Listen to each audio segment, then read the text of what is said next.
Bapak, Ibu, Saudara-saudari yang dikasihi oleh Tuhan, apa kabar? Semoga kita selalu dalam keadaan sehat dan baik di dalam kasih karunia Tuhan.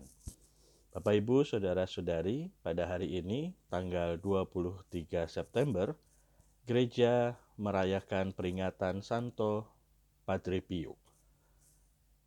Santo Padre Pio ini adalah seorang santo baru yang kurang lebih pada tahun 2003 baru dinyatakan sebagai seorang santo oleh Paus Yohanes Paulus yang kedua.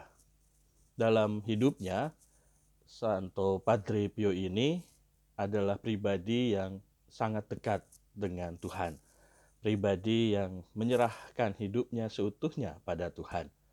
Bahkan selama hampir 50 tahun hidupnya, dia mengalami anugerah dari Tuhan sendiri, yaitu ia mengalami stigmata atau luka-luka suci yang dialami oleh Yesus di kayu salib, yaitu di kedua telapak tangannya, kedua telapak kakinya, dan juga di lambungnya, mengalami luka-luka yang dialami oleh Yesus sendiri. Tetapi luka itu tidak menyebarkan bau busuk, tetapi bau yang harum mewangi, bau yang mengingatkan kita pada bau kembang atau bunga mawar. Tetapi juga di balik anugerah itu, Padre Pio pun mengalami penderitaannya. Tetapi di dalam penderitaan itu, dia menyatukan penderitaan itu di dalam doa-doanya. Oleh karena itu, Padre Pio pernah mengatakan, aku ini adalah seorang imam miskin yang pendoa.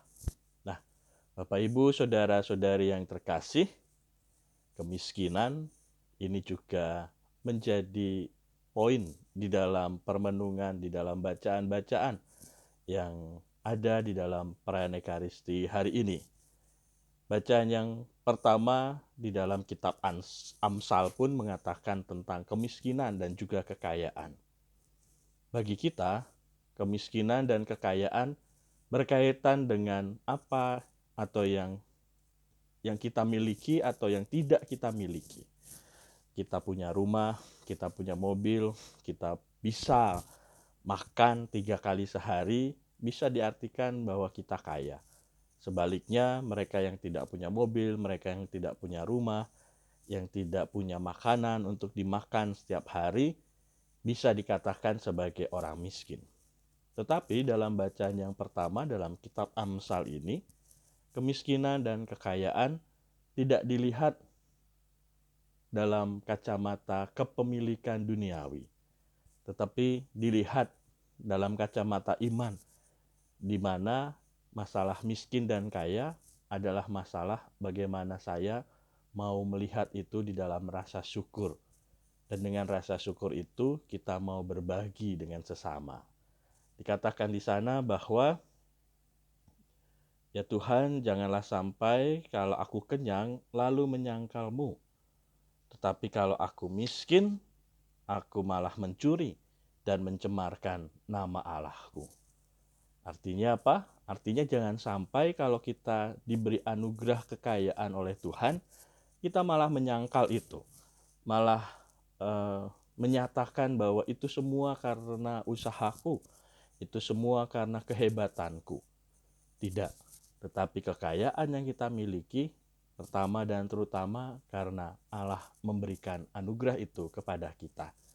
Sebaliknya, kalau kita sedang mengalami kemiskinan dalam tanda petik, jangan sampailah kita tergoda untuk melakukan hal-hal yang jahat, melakukan hal-hal yang bertentangan dengan perintah Tuhan, sehingga malah memalukan nama Tuhan itu sendiri. Dalam bacaan Injil dikatakan di sana pun bahwa para murid diutus di dalam kemiskinannya.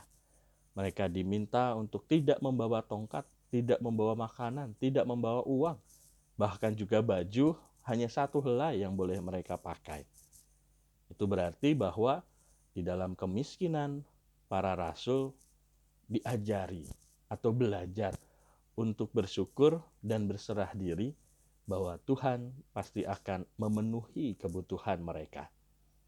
Maka Bapak Ibu, saudara-saudari yang dikasihi oleh Tuhan, bersama dengan Padre Pio, seorang imam miskin yang pendoa, marilah kita menjalani kehidupan kita hari ini dengan penuh rasa syukur, dan akhirnya dengan rasa syukur itu kita dimampukan untuk berbagi. Tidak untuk menyangkal, sebaliknya juga tidak untuk melakukan hal-hal yang bertentangan dengan kehendak Tuhan. Tetapi kita mau berbagi berkat karena Allah juga telah memberkati kita. Para murid diutus oleh Tuhan, lalu Tuhan memberinya tenaga dan kuasa kepada mereka untuk menguasai setan-setan dan untuk menyembuhkan berbagai macam penyakit. Tuhan memberkati.